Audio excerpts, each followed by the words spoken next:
اعوذ باللہ من الشیطان الرجیم، بسم اللہ الرحمن الرحیم۔ الحمد للہ رب العالمین والصلاة والسلام علی سید المرسلین و خاتم النبیین، اما بعد۔ صحیح بخاری، باب کتاب الجہاد، حدیث نمبر 3045، اردو ترجمہ۔ اپنے تئی قید کرا دینا، اور جو شخص قید نہ کرائے اس کا حکم، اور قتل کے وقت 2 رکعت نماز پڑھنا۔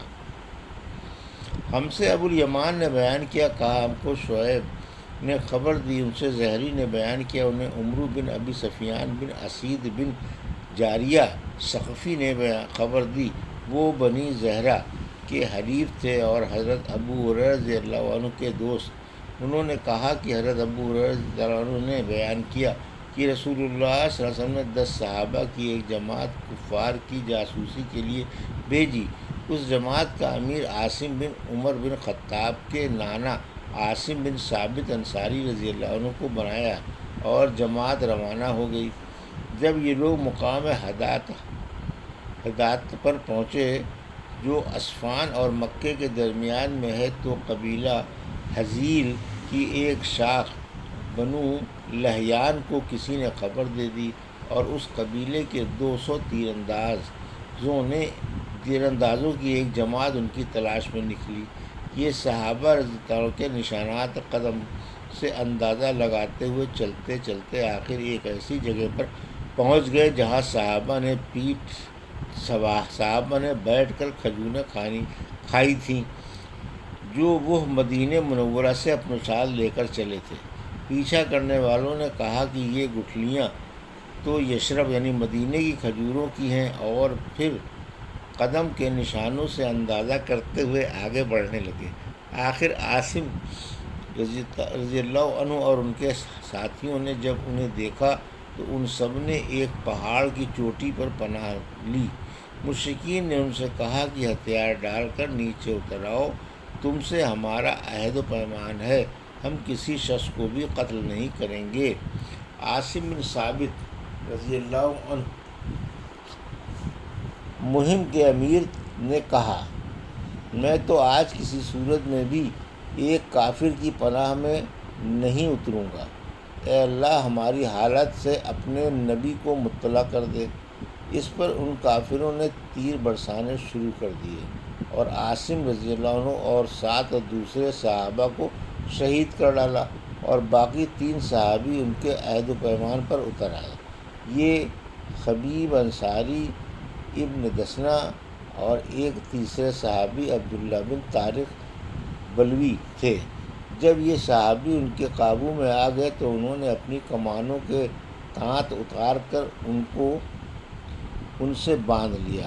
حضرت عبداللہ بن طارق رضی اللہ عنہ نے کہا کہ اللہ کی قسم، یہ تمہاری پہلی غداری ہے، میں تمہارے ساتھ ہرگز نہ جاؤں گا، بلکہ میں تو انہیں حضرت کا اسوہ اختیار کروں گا۔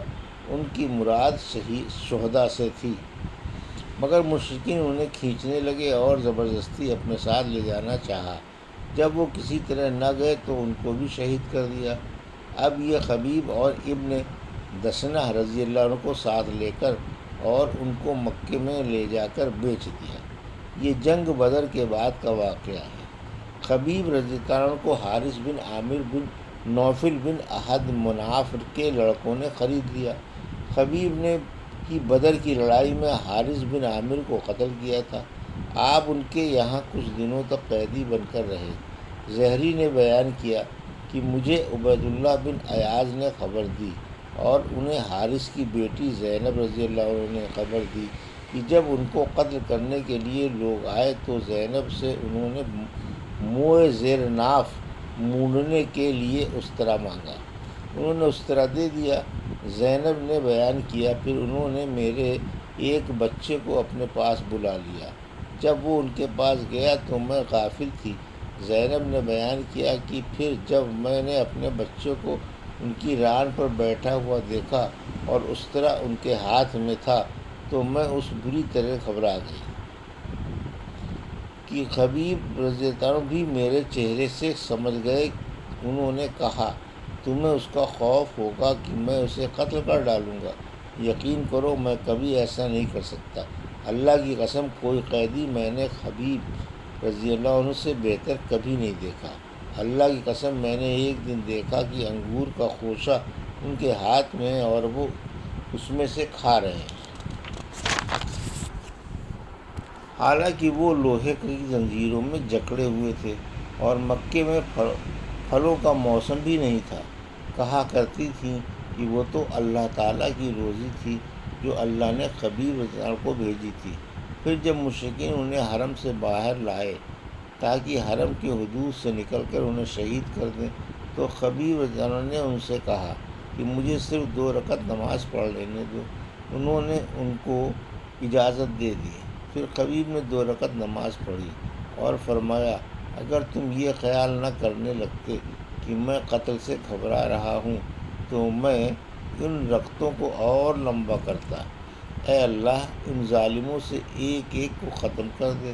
پھر یہ اشعار پڑھے، جب کہ میں مسلمان ہونے کی حالت میں قتل کیا جا رہا ہوں تو مجھے کسی قسم کی بھی پرواہ نہیں ہے، خواہ اللہ کے راستے میں مجھے کسی پہلو پر بھی پچھاڑا جائے، یہ صرف اللہ تعالیٰ کی رضا حاصل کرنے کے لیے ہے، اور اگر وہ چاہے تو اس جسم کے ٹکڑوں میں بھی برکت دے سکتا ہے جس کی بوٹی بوٹی کر دی گئی ہو۔ آخر حارث کے بیٹے عقبہ نے ان کو شہید کر دیا۔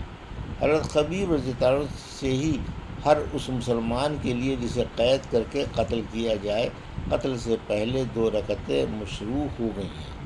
ادھر حارثہ کے شروع ہی میں حاضر عاصم بن ثابت رضی اللہ عنہ مہم کے امیر کی دعا اللہ تعالیٰ نے قبول کر لی تھی کہ اے اللہ، ہماری حالت کی خبر اپنے نبی کو دے دے، اور نبی کریم صلی اللہ علیہ وسلم نے اپنے صحابہ کو وہ سب حالات بتا دیے تھے جن سے یہ مہم دوچار ہوئی تھی۔ کفار قریش کے کچھ لوگوں کو جب معلوم ہوا کہ حضرت عاصم رضی اللہ عنہ شہید کر دیے گئے ہیں تو انہوں نے ان کی لاش کے لیے اپنے آدمی بھیجے تاکہ ان کی جسم کا کوئی ایسا حصہ کاٹ لائیں جس سے ان کی شناخت ہو سکتی ہو۔ عاصم رضی اللہ عنہ نے بدر کی جنگ میں کفار قریش کے ایک سردار عقبہ بن ابی معیط کو قتل کیا تھا، لیکن اللہ تعالیٰ نے بھیڑوں کا ایک چھتا عاصم رضی اللہ عنہ کی لاش پر قائم کر دیا۔ انہوں نے قریش کے آدمیوں سے عاصم کی لاش کو بچا لیا اور وہ ان کے بدن کا کوئی ٹکڑا نہ کاٹ سکے۔ حدیث نمبر 3046، اردو ترجمہ: مسلمان قیدیوں کو آزاد کرانا۔ اس بارے میں حضرت ابو موسیٰ اشعری کی ایک حدیث نبی کریم صلی اللہ علیہ وسلم سے مروی ہے۔ ہم سے قنیبہ بن سعید نے بیان کیا، انہوں نے کہا ہم سے جریر نے بیان کیا، ان سے منصور نے بیان کیا، ان سے ابو وائل نے بیان کیا اور ان سے ابو موسیٰ اشعری رضی اللہ عنہ نے بیان کیا۔ انہوں نے کہا کہ رسول کریم صلی اللہ علیہ وسلم نے فرمایا، آنی یعنی قیدی کو چھڑایا کرو، بھوکے کو کھلایا کرو اور بیمار کی عیادت کیا کرو۔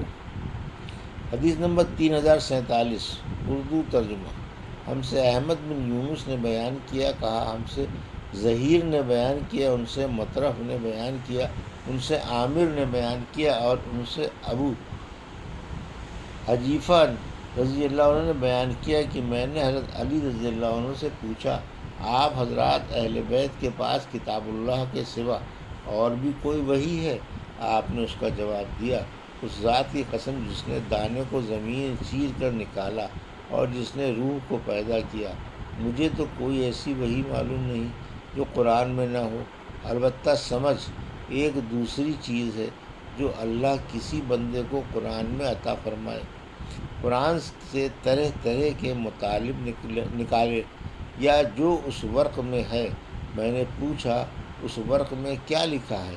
انہوں نے بتلایا کہ دید کے احکام اور قیدی کا چھڑانا اور مسلمان کا کافر کے بدلے میں نہ مارا جانا، یہ مسائل اس ورق میں لکھے ہوئے ہیں، اور بس۔ یہ تھی صحیح بخاری باب کتاب الجہاد کی حدیث نمبر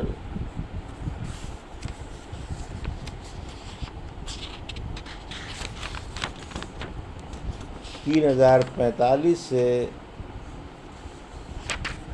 3000 47 کا اردو ترجمہ جو ابھی آپ نے سماعت فرمایا۔ اللہ سے دعا ہے کہ اللہ میں حدیثوں کی صحیح سمجھ عطا فرما اور ان پر عمل کرنے کی توفیق عطا فرما۔ آمین یا رب العالمین۔